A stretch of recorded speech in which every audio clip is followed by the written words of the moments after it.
കുറെ ചിത്രങ്ങൾ എടുക്കാനാണ് ഞാൻ പോയത്. അവിടെ വെച്ചാണ് ഞാൻ രേവതിയെ ആദ്യമായി കണ്ടത്.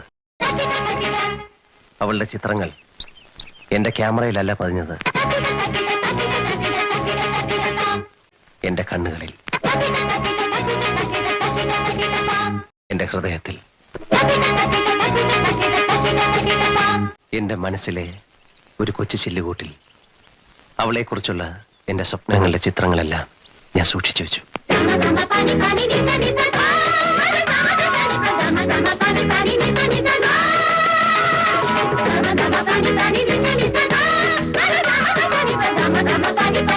Pani